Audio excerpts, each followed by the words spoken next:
Okay, then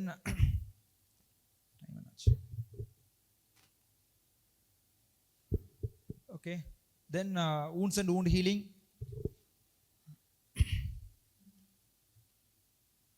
Follow பண்ண முடியுதா? Any difficulty? Follow பண்ண முடியுதுல? Yes. Wounds and wound healing. Now what is wound? Wound is nothing but break in the integrity of the skin or tissue or disruption of the structure or function. Then பாக்கறல காயம் வந்துச்சுன்னா அப்படியே தான சொல்லுவோம். There be any or disruption or break in the integrity of the skin. Okay, so the wounds and there are நிறைய types இருக்கும். டே wound classification கேட்டனா வச்சுக்கேன், ஒருத்தர் வந்து சர்ஜிக்கல் wound சொல்லுவான், clean wound, clean, contaminated or dirty wound னு சொல்லுவான். இன்னொருத்தர் கேட்டா வச்சுக்கேன் abrasion, laceration இது மாதிரி சொல்லுவான். சரியா? There are many types of wound. There is rank and backfield classification. There are two types of wound. Okay, ஒன்னு வந்து tidy wound, untidy wounds. What is the meaning of tidy wounds or untidy wounds? And tidy wounds will be produced by sharp objects. Sharp objects. So sharp objects na enadhu நம்ம சர்ஜரியில use பண்றோம்ல.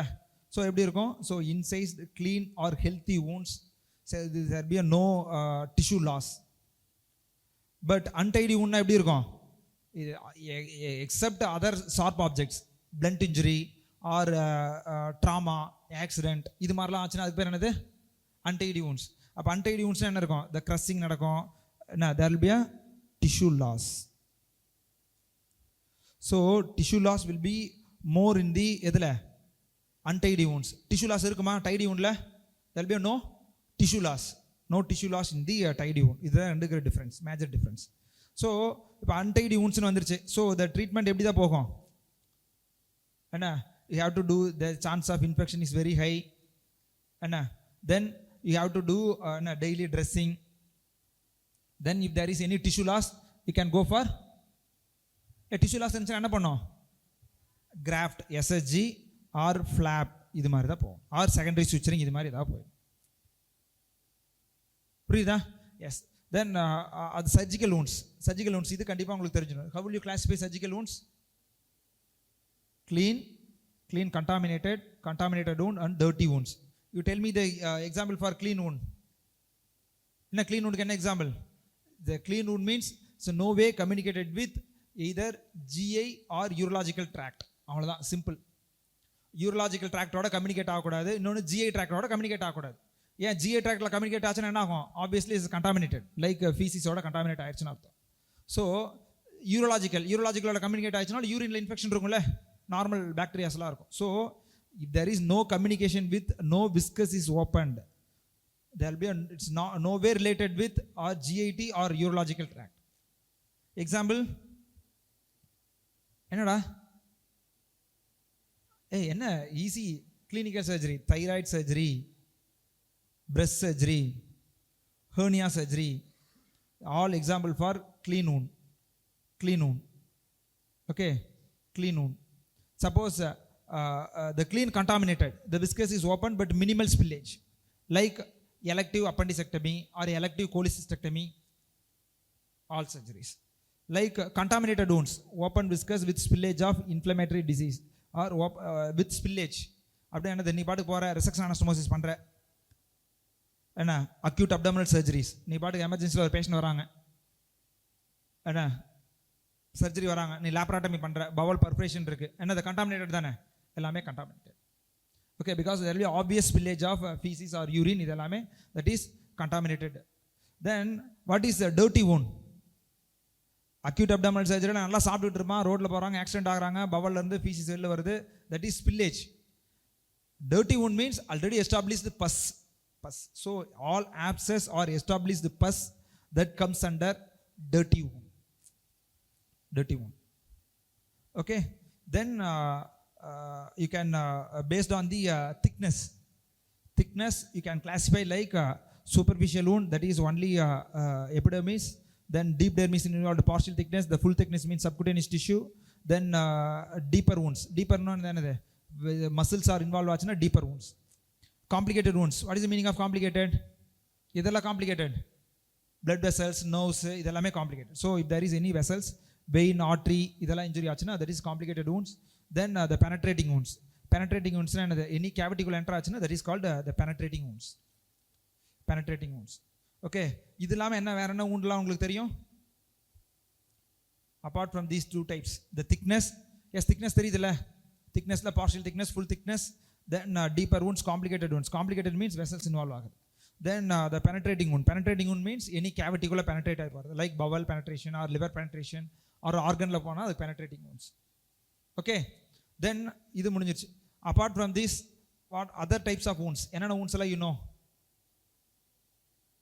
abrasion, laceration, crush injury,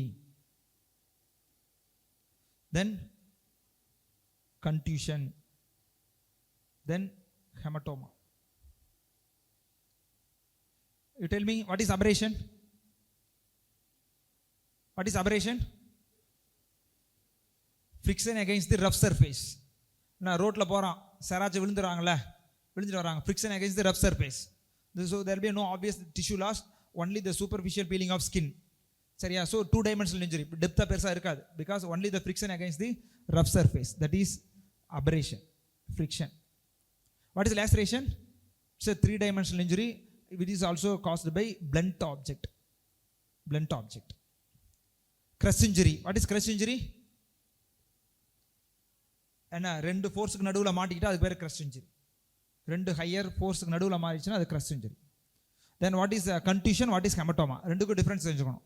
Now what is contusion? Is the capillary damage.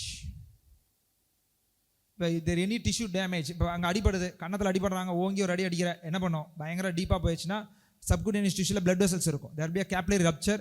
So the oozing of blood, நீ patient பார்த்தா என்னடா ரத்தம் கட்டிக்கிச்சுன்னு சொல்கிறோம்ல, ரத்தம் கட்டிக்கிச்சுன்னு சொல்கிறோம், அதுக்கு தான் எனக்கு பேர் என்னது, contusion. That is the capillary stress or tearing of or capillaries or seepage of blood. But hematoma என்னது, is only seepage of blood, this contusion. What is hematoma? Obvious collection of blood. 100 ml blood, 20 ml blood collect ஆச்சுன்னா அது hematoma. வெறும் ஊசாகி மட்டும் இருந்துச்சுன்னா அதுக்கு பேர் என்னது, contusion. Okay, புரியுதுல்ல? So this you should know. அவ்வளோதான், இதுக்கு மேலே தெரிஞ்சால் போதும். தென் another one will be the puncture wounds. இதுவும் தெரிஞ்சுக்கணும். What is puncture wound? என்னப்பா, what is the meaning of puncture wound? puncture wound என்னப்பா சொல்லுங்கப்பா, ஈஸி தானே. stab injury. So depth of wound will be more than the width. அவ்வளோதான், puncture தானே. So penetrate ஆகி உள்ளே போயிடுது. ஸோ இப்போ நீ ஸ்டாப் அவல்சன் ஆர் கத்தியில் குத்திக்கிற என்ன ஆகும், வெளியில் இருக்கிற காயம் வந்து ஜஸ்ட் ஒரு 2 சென்டிமீட்டர் தான் இருக்கும், பட் உள்ளே எவ்வளோ இருக்கும், டீப்பாக பெனட்ரேட் ஆகி போயிடும். சரியா? So that is puncture wounds. So இது மட்டும் தெரிஞ்சால் போதும். தென் சர்ஜிக்கல் இது சொல்லியாச்சு. தென் these are all the wounds. Okay, so now you should know what is the wound healing. Okay, types of phases of wound healing. Phase of wound healing, it's very simple and it's you should know, you must know. ஏன் இது தெரிஞ்சுக்கணும் அப்படின்னா, there are three phases of wound healing. என்னென்ன, அதே மாதிரி நம்ம பார்த்தோம்ல, metabolic response to 3 phases. என்ன phase பார்த்தோம்? Ebb phase, flow phase, recovery phase. அதே மாதிரியே இங்கே வந்து any wound healing, there will be 3 types of wound healing, 3 types of intention. அது நான் சொல்கிறேன். So first phase is inflammatory phase. எவ்வளோ நேரத்தில் இருக்கும், இயர்லி ஆர் லேட், 2 phase இருக்கும். Okay, so the inflammatory phase. ஸோ என்ன நடக்கணும், இன்ஃப்ளமேட்டரி phase-ல இயர்லி phase ஆர் லேட் phase-னு 2ஆக பிரிக்கிறாங்க. திஸ் இஸ் நத்திங் பட், இப்போ எனி ட்ராமாப்பா, ஒரு பிளட்டு ஒரு ஆக்சிடென்ட்டே நடந்துருச்சு, ஃபஸ்ட்டு என்ன நடக்கும் நம்ம பாடியில், ஒரு அடிபட்டுருது, உடனே என்ன வரும்டா, பாடியிலேருந்து என்ன வரும், பிளட்டு வரும், அதானே. இப்போ நார்மலாக any trauma happen, what will happen, there will be a oozing of blood, இதான் வரும். ஸோ ஃபஸ்ட்டு பாடி என்ன பண்ணோம், ஃபஸ்ட்டு வேசோஸ்பேசம் போயிட்டு first there will be a hemostasis தான் first. So the hemostasis include as the early phase. So the hemostasis படிச்சிருப்பீங்களா, clotting mechanism activate பண்ணுறதுக்கு முன்னாடி படிச்சிருப்பீங்களா. So vasoconstriction, platelet aggregation and thrombus formation. The first phase of any injury or any trauma or any wound, that is hemostasis, first phase, that is early phase. ஓகே, so the late ஃபேஸில் என்ன நடக்கும்? பேர்லேயே இருக்குது inflammatory அப்படின்னா. What is the meaning of inflammatory? That means inflammatory cells will come and play the role. What is the inflammatory cell? Neutrophils or polymorphocells. Neutrophils. First 72 hours. So பேரில் இன்னொரு பேர் இருக்கு என்ன? இன்ஃப்ளமேட்டரி அப்படின்னா என்னது? Signs of inflammation will be there.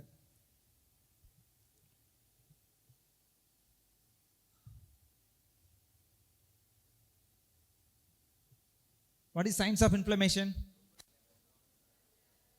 Ruber, Kaller, Dollar இதெல்லாம் தான், சரியா? And also the loss of function. So இந்த பேஷண்ட்டுக்கு வந்து நீ ஃபியூச்சர்லாம் போட்டு முடிச்சுட்டுன்னு பார்த்தீங்கன்னா இந்த 3 ஃபேஸ் இருக்கும். நான் அடிபடுது, கண்டிப்பாக அந்த 3 ஃபேஸ் இருக்கும். என்னது? There be tumor. What is tumor? Swelling. What is rubor? Redness. What is dolor? Pain. Okay, dolor means pain. What is calor? Temperature. சரியா? ஸோ இந்த ஃபேஸில் தான் இந்த இது 3 இருக்கும். இது ஏன் 3 ஏன் இருக்கும்? Because there be polymorphonuclear cells எல்லாம் வந்துடும். இது வந்துட்டு இதை தான் என்ன பண்ணும்? It will secrete release of ATP, என்ன அடினோசின். இதுதான் இந்த இதில் செக்ரீட் ஆகும், அடினோசின் டைஃபாஸ்பேட். இதுதான் ரிலீஸ் ஆகும் இந்த ஃபேஸில். ஓகே, தென் நெக்ஸ்ட் ஃபேஸ் என்னது? இந்த பாலிமார்பஸ் செல்ஸ் எல்லாம் வந்துருச்சு. இது வந்ததுக்கப்புறம் என்னது? இது it will secrete some cytokines like ATP இதெல்லாம் வந்துடும். ஸோ இது வந்து என்ன பண்ணும்? என்ன it stimulates the other cells. என்ன other cells? Macrophages. So the reason for proliferative phase, which cells? Macrophages. So the inflammatory phaseல நியூட்ரோஃபில்ஸ் வந்திருக்கும். இப்போ proliferative phaseல என்ன வந்துடும்? Macrophages. So this macrophages will starts from another 3rd day to 3 to 6 weeks. Then the remodeling phase 6 weeks to 6 months or year வரைக்கும். 6 weeks to 6 months or years வரைக்கும் வரதா அந்த remodelling face. Okay, இப்போ என்ன நடந்துச்சு? Macrophages வந்துருச்சு, blood stop ஆயிடுச்சு, inflammatory cytokines வந்து macrophages வந்துருச்சு. Now this macrophages will secrete so many cytokines. The cytokines are என்னது? vascular endothelial growth factor, fibroblast growth factor, transforming growth factor beta. Okay, or epidermal growth factor also. You now tell me what is vascular endothelial growth factor? என்ன நடக்கும் பேஷண்ட்டுக்கு? என்ன நடக்கணும்? angiogenesis. ஏன்னா heel ஆக ஆரம்பிக்கணும்ல, அந்த இடத்துல இப்போ என்னது? பிளட் வெசல்ஸ் எல்லாம் புதுசாக ஃபார்ம் ஆகுது, angiogenesis. Then fibroblast growth factor. அப்போ என்ன வரும்? ஃபைப்ரோபிளாஸ்ட். தென் இதெல்லாமே என்னது? Transforming growth factor beta and epidermal growth factor, which is reason for epithelization. Okay, now this இது எல்லாமே ஒவ்வொருதுக்கு தெரிஞ்சிச்சு. Then this transforming growth factor will do 2 things. One is the extracellular matrix production. It will enhance the production of extracellular matrix. ஏன்னா ஒரு damage ஆகிருக்குப்பா, cells damage ஆயிருந்துச்சுன்னா haemostasis நடந்துருச்சு, blood vessels வந்துடணும், ஸ்கார் ஃபார்ம் ஆகி புது செல்ஸ் வரணும். ஆமாம் தானே? So that's why extracellular matrix is nothing but fibronectin.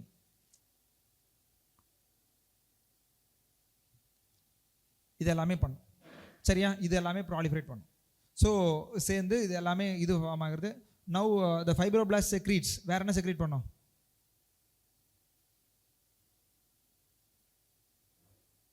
Collagen also.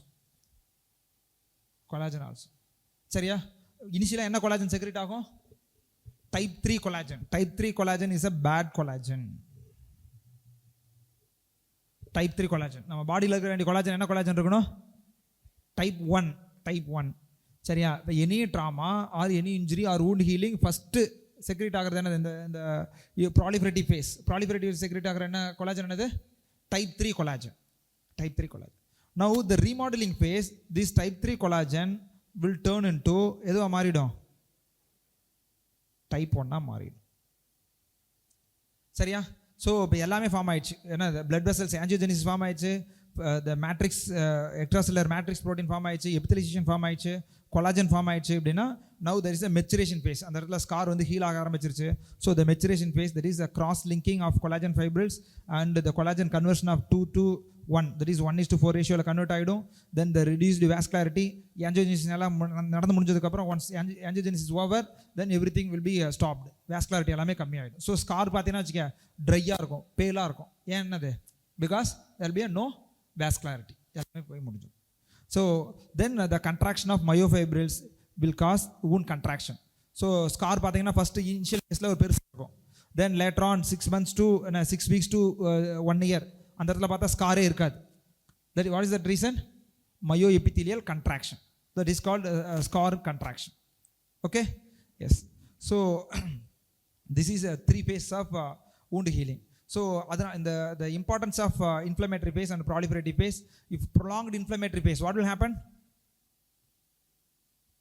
If prolonged inflammatory phase, what is the meaning? எதனால inflammatory phase prolong ஆகும்? If there is any obvious infection. If patient have prolonged inflammatory phase, then there will be a chance of wound gaping and delayed wound healing. And these patients are more prone for hypertrophic scar. ஏன்னா ரொம்ப நாளாக இருந்திருக்குல்ல, so ரொம்ப நிறைய macrophages வந்திருக்கும், நிறைய fibroblast create பண்ணியிருக்கோம், நிறைய angiogenesis நடந்திருக்கும். So they are more prone to develop என்னது? Hypertrophic scar. So delayed inflammatory phase will lead, delayed inflammatory phase means there will be obvious infection. புரியுதாப்பா? எஸ். தென் ப்ராலிஃபரேட்டிவ் ஃபேஸ் முடிஞ்சிருச்சு. இது ரெண்டும் முடிஞ்சிச்சு என்ன ஆகும்? wound heal ஆயிடுச்சுன்னு அர்த்தம். then another remaining only mechanism, there will be a maturation. So if you are putting any sutures, you can remove once the proliferative phase is over, then you can remove all the sutures. அதனால தான் ஒரு தையல் போடுறோம், சூச்சரிங் போடுறோம் பாடியில். எப்போ remove பண்ணுறோம் சூச்சரிங்? எப்போ ரிமூவ் பண்ணுறோம் சூச்சர்? பாடியில் சூச்சர் போடுறோம்ல, wound எப்போ ரிமூவ் பண்ணுறோம்? ஃபர்ஸ்ட் டே ரிமூவ் பண்ணிவிடுமா? எப்போ ரிமூவ் பண்ணுறோம்? 7th day to 14th day. So it will come into the proliferative phase. Once the proliferative phase is over, then you can remove the sutures. So that is the reason approximately we are removing all the sutures on 10th POD or 12th POD. And all sutures will be removed on 10th POD or 12th POD because proliferative phase is over. That means healing pakka. மீதி ஒன்று தான் நடக்கணும். There will be a strengthening and maturation. That is third phase. Okay? Yes. Then this is the phases of wound healing. Significance of wound healing, yes, you'll come to know. The types of wound healing. See, types of wound healing 3. Enna? The healing by primary intention, secondary intention, tertiary intention. Okay, healing by primary intention. What is healing by primary intention?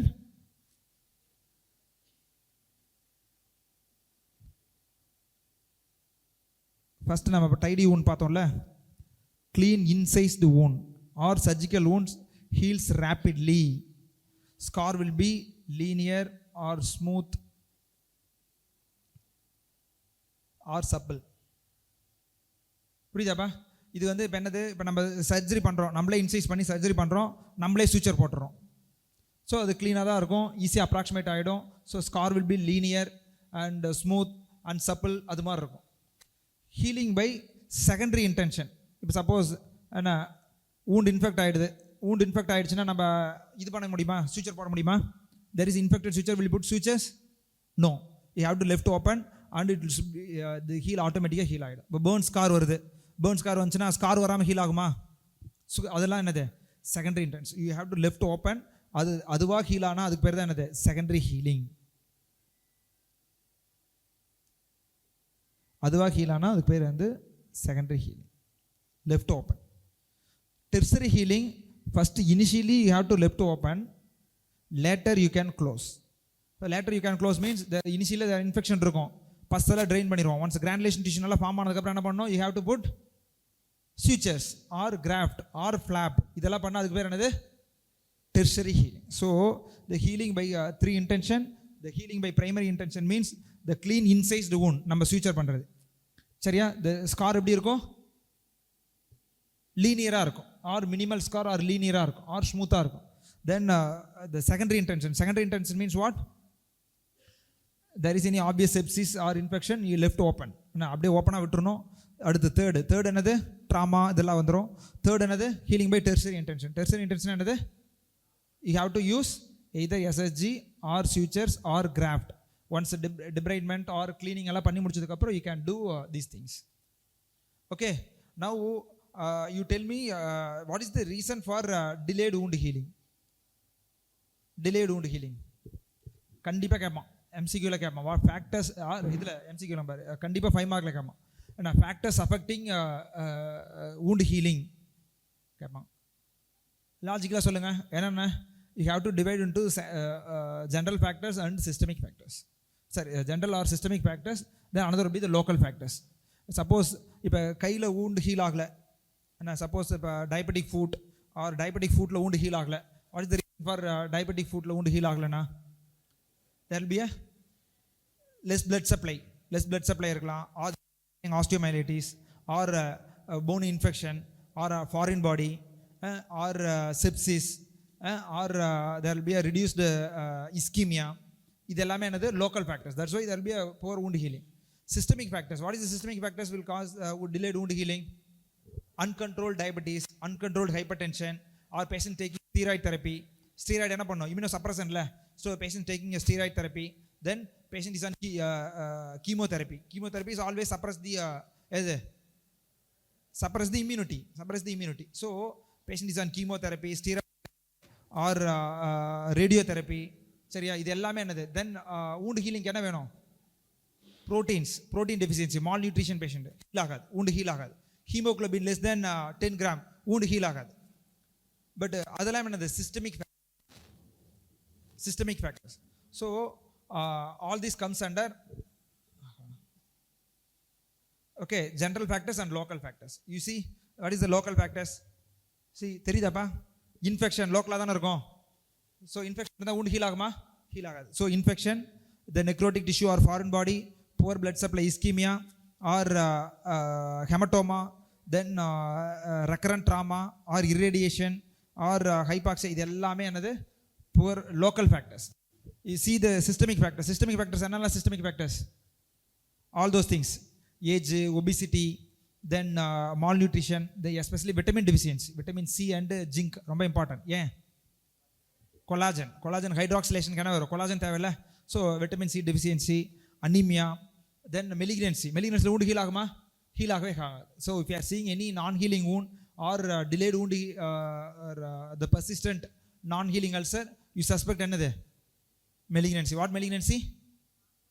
Marjolin ulcer. Okay, then diabetes, all those things, metabolic complications, HIV, then patient is on steroids or chemotherapy, all comes under general factors. Okay, so what is the 3 phases of wound healing? 3 phases of wound healing: inflammatory phase, proliferative phase, remodeling phase.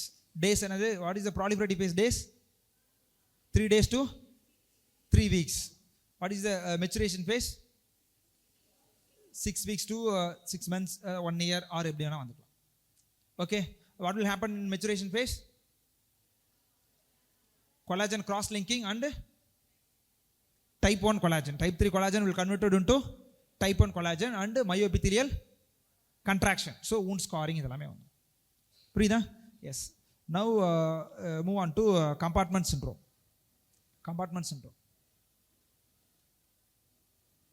Okay,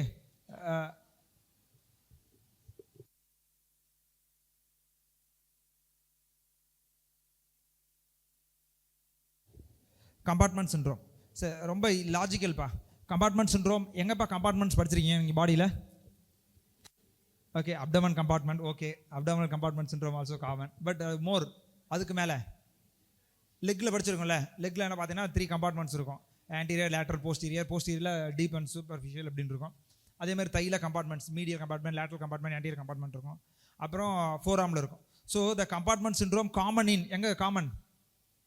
extremities like என்னது, forearm or leg, இதில் தான் compartment syndrome most common. Okay, so the compartment syndrome is nothing but the increased pressure within the compartment.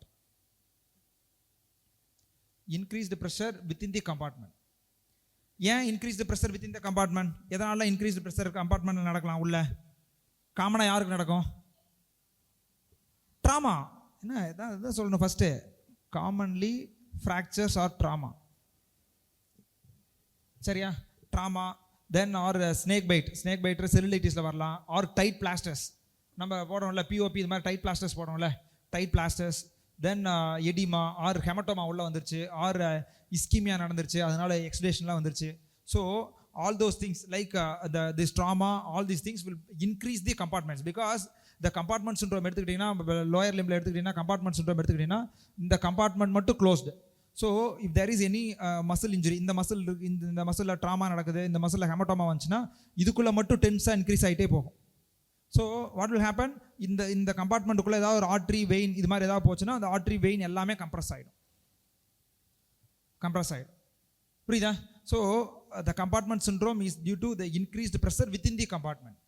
So இப்போ இதில் போடுற இப்போ tight plaster or snake bite இது மாதிரிலாம் வந்துச்சுன்னா the entire leg, all the compartments will be involved. ஒரு compartment மட்டும் இருக்காது, எல்லா கம்பார்ட்மெண்ட்டும் இன்வால்வ் ஆகிடும். புரியுதா? ஸோ இப்போ கம்பார்ட்மெண்ட் இது வந்துருச்சு. இப்போ என்ன நடக்கும்? ப்ரெஷர் அதிகமாகிடுச்சு, என்டையர் கம்பார்ட்மெண்ட்டில் ப்ரெஷர் அதிகமாகிடுச்சு. What will happen? ஃபஸ்ட் எது ஸ்டாப் ஆகும்? எது ஸ்டாப் ஆகும்? Venous. Veins are most superficial and thin veins. Vein வந்து தின்னாக தானே இருக்கும். ஆர்ட்ரி எப்படி இருக்கும்? திக்காக இருக்கும். ஆர்ட்ரி எங்கே இருக்கும்? டீப்பாக இருக்கும். ஸோ ஃபஸ்ட்டு ஏதாவது ஒரு இன்சல்ட் நடந்துச்சுன்னா ஃபஸ்ட்டு அஃபெக்ட் ஆகிறது யார்? வீனஸ். ஸோ வீனஸ் கம்ப்ரெஷன் நடக்கும். வீனஸ் கம்ப்ரெஷன் நடந்துச்சுன்னா அதுக்கப்புறம் என்னது? வீனஸ் ஸ்டேசிஸ் நடந்ததுக்கப்புறம் அந்த ப்ரெஷர் அதிகமாகும். அதனால் அடுத்து என்ன நடக்கும்? Artery. So veins then followed by artery. Artery ரெண்டு நடந்துச்சுன்னா then the patient will go for ischemia. இஸ்கிமியா நடந்துச்சுன்னா மசில் எவ்வளோ நேரம் தான் தாக்கு பிடிக்கும்? 4 hours தாக்கு பிடிக்கும். Muscles can survive with only 4 hours. Muscles okay. But அதே வந்து irreversible nerve damage வரணும்னா எவ்வளோ நேரத்தில்? 8 hours irreversible nerve damage. புரியுதா? ஸோ இது நடந்துருச்சு அப்படின்னா ஸோ பேஷண்ட்க்கு என்ன இருக்கும்? the progressive persistent pain on passive stretching is a diagnostic sign of the compartment syndrome. That's very important. Progressive, ஏன்னா இஸ்கீமியா கண்டினியூ ஆகிட்டே இருக்குல்ல, கம்பார்ட்மெண்ட்டில் ப்ரெஷர் அதிகமாகிட்டே இருக்கும். So the pain will be always progressive. Persistent pain and passive stretching is the diagnostic sign. சரியா? another sign, numbness. Lower லிம்பில் இருந்துச்சுன்னா numbness over the first web space. numbness over the first web space. ஓகேவா? இதுதான் வந்து 2 sign தான் நடக்கும். So pressure எவ்வளோ அதிகமாகும்? Compartment pressure. Compartment சிண்ட்ரோம்னா ப்ரெஷர் அதிகமாகணும்ல, more than 30 mmHg. So whenever you are seeing any compartment syndrome, the patient have 6 P's. நான் வச்சுக்கோ, ஈஸி. என்ன? persistent progressive pain, pallor, paresthesia, paralysis, pulselessness and poikilothermia. That means cold. புரியுதா? 6 P's. Compartment syndrome கேட்டால் கண்டிப்பாக இந்த 6 P's எழுதிடணும் தியரியில். புரியுதா? என்ன விமல், புரியுதா? என்ன கம்பார்ட்மெண்ட் சிண்ட்ரோம்? ஸோ இப்போ now you tell me what will happen compartment சிண்ட்ரோமில்? மசில் நெக்ரோசிஸ் ஆகிடுச்சா? எவ்வளோ நேரத்தில் நெக்ரோசிஸ் ஆகும்? 4 hours. ஸோ மசில் என்ன இருக்குது? Muscle made up of myoglobin.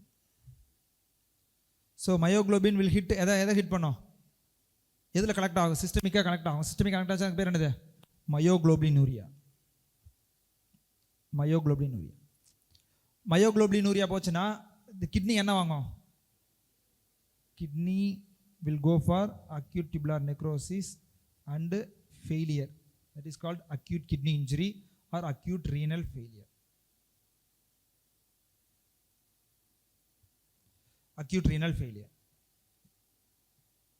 ஓகேவா? ஸோ மசில் அது மட்டும் நான் வச்சுக்கணும். கம்பார்ட்மெண்ட் சிண்ட்ரோம் மசில் மட்டும் நான் வச்சுக்கணும். என்ன? கம்பார்ட்மெண்ட் சிண்ட்ரோமில் மசில் இதாகும். So acute kidney injury. So பேஷண்ட்டுக்கு நீ அப்படியே இஸ்கீமியா ஆச்சுன்னா entire limb will be gone. So entire limb gone ஆச்சுன்னா அதுக்கு பேர் என்னது? Gangrene of the entire limb. Then the patient will go for sepsis and MODS, death, அது மாதிரி போயிடும்.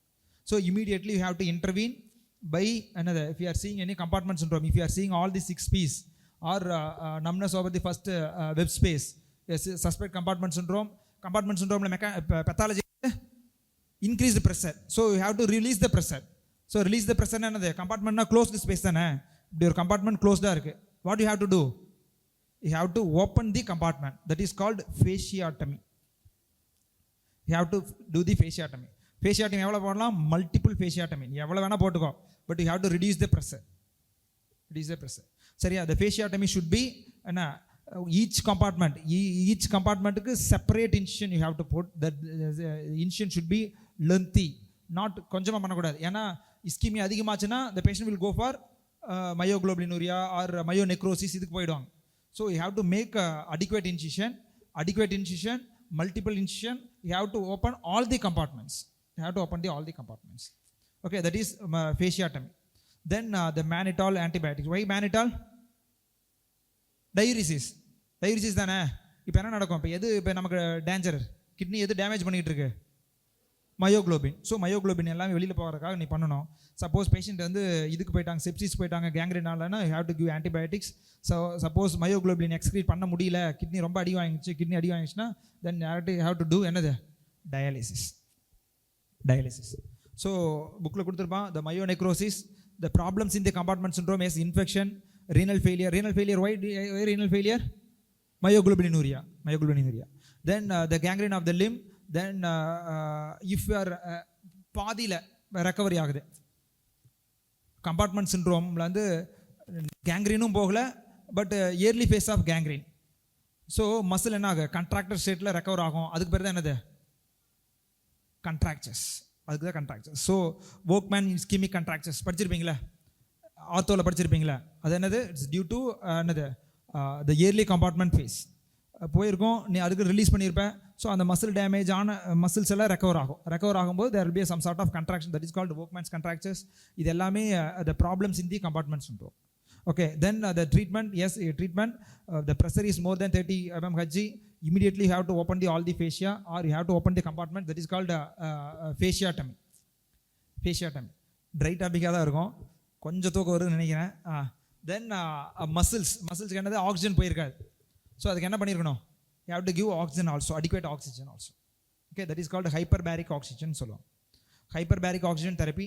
ஸோ வென்எவர் இப்போ நார்மல் ஆக்சிஜன் இருக்குல்ல, இப்போ நார்மல் நம்ம எவ்வளோ ஆக்சிஜன் எடுத்துக்குவோம், ரூம் ஏரில் எவ்வளோ ஆக்சிஜன் இருக்கும், 21%. இப்போ 21% போய் தான் நமக்கு அந்த மசில் இஸ்கீமியாவை காம்பன்சேட் பண்ணும். இப்போ பேஷண்ட் ஆல்ரெடி எஸ்டாப்ளிஷ் இஸ்கீமியா இருக்கும்போது you have to give more oxygen. So நீ கொடுக்குற ஆக்சிஜன் எப்படி தான் கொடுக்கணும், 100% ஆக்சிஜன் கொடுக்குற oxygen. That means you are அந்த இஸ்கீமியாவை நீ டேமேஜ், அந்த இஸ்கீமியா ரெக்கவர் பண்ணுறதுக்காக you are giving more oxygen.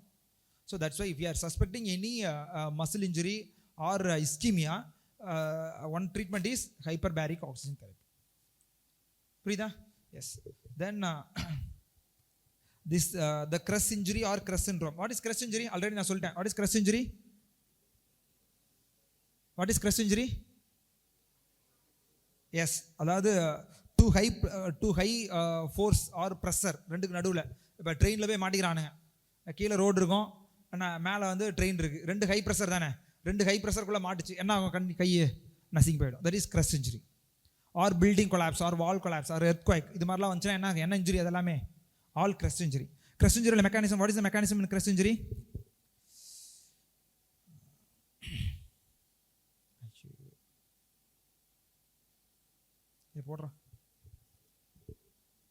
What is the the Kress injury is nothing but where a body part being squeezed or compressed between the two high forces.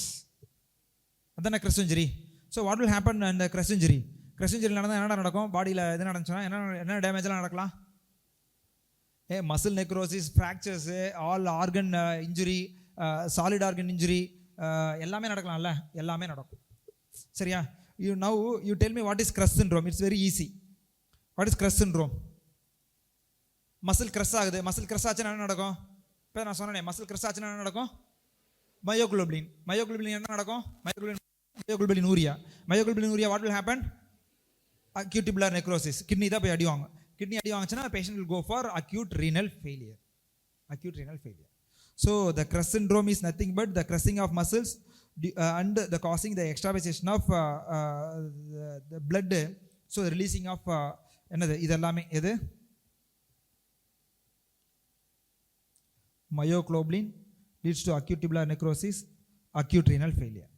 The causes for Crest syndrome என்னது, அதாவது Crest injury எது வேணா வரலாம். இப்போ Crest injuryனால if you are patient developing renal failure, that is என்னது Crest syndrome. Crest syndrome புரியுதாப்பா? the Crest syndrome, Crest injury எப்படி வேணா நடக்கலாம். even the compartment syndrome will produce a muscle necrosis. இது எல்லாமே Crest injuryனால patient will go for renal failure or renal shutdown or acute kidney injury, all are same. இது போச்சுன்னா that is called Crest syndrome. So the causes for earthquake, road traffic accident, train traffic accident, all those things. Then the features, என்னென்ன featuresலாம் இருக்கும் Crest syndromeல? என்ன compartment syndrome features இருக்கும், muscle ischemia இருக்கும், discoloration of the urine or decreased urine output, then uremia. Okay, then the complication will go for renal failure, toxemia, septicemia and gas gangrene. Yes, the treatment. What is the treatment for the Crest syndrome? What is the treatment for Crest syndrome? என்னப்பா? Again, because any fractures எல்லாம் நடந்ததுக்கு அப்புறம் all muscles, the extravasation of myoglobin will enter into the blood. அதானே, அங்கே இருந்து there will be absorption of all the myoglobin into the systemic circulation, will produce kidney failure. So you have to open the compartments and you have to release all the extravasation of blood and the muscle proteins, myoglobinuria. So வெளியில வந்துச்சுன்னா patient settle ஆயிடும். So again the treatment will be these things like fasciotomy. You have to do the fasciotomy, or you can give mannitol or alkalination of the urine or sodium bicarbonate. இதெல்லாம் கொடுத்தீங்கன்னா muscle increased urine output, all wash out, எல்லாம் வேகமாக நடந்துடும். சரியா? Then catheterization, hyperbaric oxygen therapy, blood transfusion and electrolytes disturbances. What electrolytes disturbances will be seen in the Crest injury? Hyperkalemia. Excellent. Hyperkalemia. ஏன்னா tissue எல்லாமே இதாச்சுன்னா எல்லாமே potassium அதிகமாகிடும் பாடியில். சரியா? So அது எல்லாமே வாஷ் அவுட் பண்ணணும். சரியா? சப்போஸ் பேஷண்ட் வந்து செட்டில் ஆகலை, என்ன பண்ணோம்? Crest syndrome மயோக்ளோபினுரியா போயிட்டு ரீனல் ஃபெயிலியர் போயிட்டாங்க, செட்டில் ஆகலை, என்ன பண்ணோம்? Dialysis. Okay, then keloid versus hypertrophic scar. Yes, you know keloid versus hypertrophic. என்ன what is already scar பத்தி சொல்லிட்டேன். என்ன what is scar? Hypertrophic scar எங்க வரலாம்னு சொல்லியிருக்கேன்.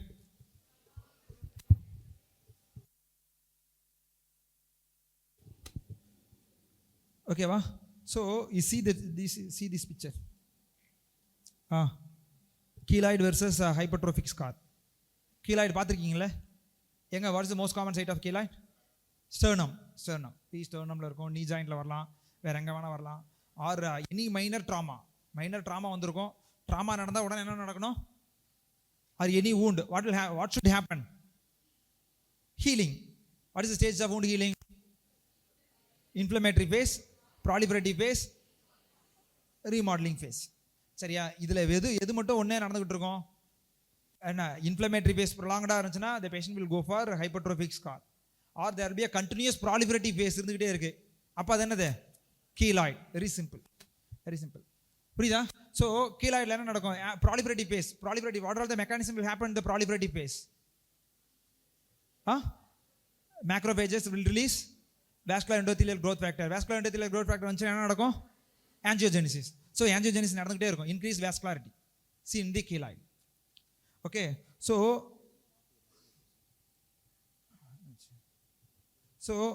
see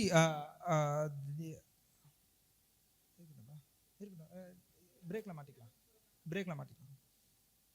சரியா? see the ரெண்டுல என்ன pathology? எது bad collagen? type 3 collagen. So ரெண்டுல pathology is the type 3 collagen is the culprit both. சரியா? so type 3 collagen, that is if there is any abnormal type 3 thin collagen, that is hypertrophic scar. Thick collagen, that is another keloid. So இது persistent proliferative phase. அப்ப stop ஆயிடுமா, நடந்து போயிட்டே இருக்குமா? continuously grow even after 6 months. okay, because proliferative phase இருந்துகிட்டே இருக்கும்போது அப்படியே பெருசாயிட்டே இருக்கும். so it will be a painful and itching. so spontaneous keloid following unnoticed trauma கூட வரலாம்.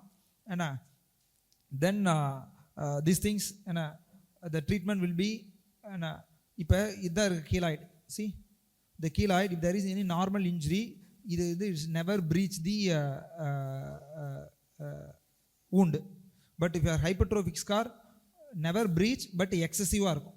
So hypertrophic scar the limits the scar இந்த இதுக்குள்ள தான் இருக்கும், பட் ஹைப்பர்ட்ரோஃபிக்காக இருக்கும். But you see the keloid is genetically predisposed, it is another which not, it extends into the normal skin also, normal tissue also. புரியுதா? So keloid hypertrophic scar other difference. So excessive abnormally stretched type 3 collagen arranged within the same plane of epidermis, and it extends beyond the original scar. Beyond the original scar means beyond the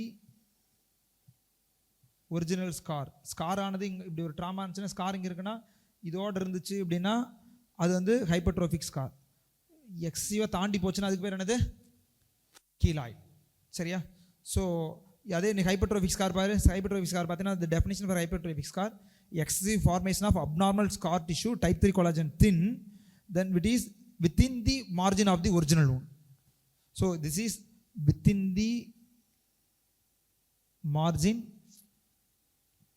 this is beyond the margin, beyond the margin. Okay, the commonest site you know, and commonest site இது. So the disadvantage or the treatment ஈஸியாக சொல்லிடலாம். the keloid இது ஈஸியாக சொல்லிடலாம். கீலாய்டுக்கு என்ன treatment பா? no treatment, no treatment. if you touch தொட்டா கெட்ட முடிஞ்சிருச்சு. ஏன்னா தொட்டுட்டு நீங்கள் இன்சிஷன் பண்ணிட்டு எடுத்துட்டீங்கன்னா அடுத்த 2 வாரத்தில் பேஷண்ட் மறுபடியும் வந்து சார் இன்னும் வந்துருச்சு சார் அப்படிம்பாங்க. இன்னும் நீ அக்ரவேட் பண்ணியிருப்பேன். ஸோ இன்னும் ப்ராலிஃபரேஷன் வேகமாக நடக்கும். So whenever you are seeing any keloid, what you have to do? Better you refer the patient to your enemies. சரியா? ஏன்னா அவன் பண்ணா வச்சுக்க, அப்பா இன்றைக்கி ஒரு கேஸ் அனுப்புறேன்டா அப்படின்னு சொல்லிட்டு அனுப்பி அது கீலாய்டாக இருந்துச்சுன்னு வச்சுக்க, அவன் என்ன பண்ணுவான்? அவனும் தொடமானான், அதை வேற ஒரு ஆளுக்கு தான் அனுப்புவான். சரியா? So keloid, the chance of keloid will be high recurrence. So if you look at this இது so this is a prolonged inflammatory phase, painless and itching. எது பெயின்ஃபுல்லாக இருக்கும்? keloid. hypertrophic scar எப்படி இருக்கும்? painless, ஏன்னா heal ஆகி முடிச்சிடும். So maximum grow ஆகாது. எதுக்கு மேலே க்ரோ ஆகாது? ஒரு 6 months மேலே க்ரோ ஆகாது. எது? Hypertrophic scar. But keep on proliferating. என்னது? keloid. சரியா? ஸோ திஸ் இஸ் இது. So if at all if you want to treat the keloid, then you can give intrakeloidal or intralesional steroid therapy. Because steroid already படிச்சிருக்கோம். அண்ணா எதுக்கு steroid படித்தோம்? இப்போ steroid சொன்னோம். எதுக்கு சொன்னோம் steroid? Factors affecting wound healing படிச்சோமா? எதுக்கு படித்தோம்? It's a systemic factor. if there is any steroid, it will affect the wound healing. So if you are giving a intralesional steroid, what will happen? The growth இருக்குல்ல, the growth or maturation will be stopped or less.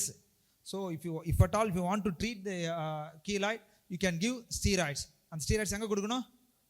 intrakeloidal or intralesional steroid. சரியா? then okay, recurrence rate is very high. okay, this is the difference between charge batch. This is the difference between keloid and hypertrophic scar. Yes, you tell me the difference. பார்க்காம சொல்ல. the genetic predisposition, yes, the keloids are more genetic predisposition. then the site of occurrence. what is the site of occurrence? sternum. okay, chest wall, upper arm and இதெல்லாமே வரலாம். then keloids, ear also. சில பேர் இயர்ல பின் பண்ணியிருப்பாங்க. Year ring போட்டதுக்கப்புறம் பார்த்தீங்கன்னா அந்த இடத்துல ஒரு கீலாய்டு மாதிரி வந்துக்கிட்டே இருக்கும். நியூசன்ஸ் பயங்கரமாக இருக்கும். So then hypertrophic scar. What is hypertrophic scar? எங்கே வரும்? ஹைப்பர்ட்ரோஃபிக் ஸ்கார் எங்கே வரும்? எங்கே வேணால் வரலாம். எங்கே ஸ்கார் இருக்கோ அங்கே எப்போ எங்கே வேணால் வரலாம். ப்ரொலாங்ட் இன்ஃப்ளமேட்டரி ஃபேஸ் அங்கே வரலாம். சரியா? So it's anywhere in the body. And இது growth. What is the growth of this thing? keloid continuously growth. and it is growth limits only for 6 months. then the treatment, the poor response, this is the treatment will be a good response. then this is the recurrence very high. This is a collagen synthesis is more 20 times more. This is 3 to 6 times. this is a thin fine collagen, this is a thick collagen. then this is a common in younger age group, this is the pediatric age group common. then the more common in blacks. அதாவது சொல்லியிருப்பாங்க, எல்லா புக்லேயும் சொல்லியிருப்பாங்க. then the features, this is a proliferative phase. So எப்படி இருக்கும்? vascular, tender and itching. Vascular, tender and itching. It's very important. Then here there will be எதுவுமே இருக்காது. So it's a progressive, it's a regressive. The problem is the ulceration அப்படியே பெருசாயிட்டே போயிட்டே இருக்கும். I will show the pictures in the end of the session.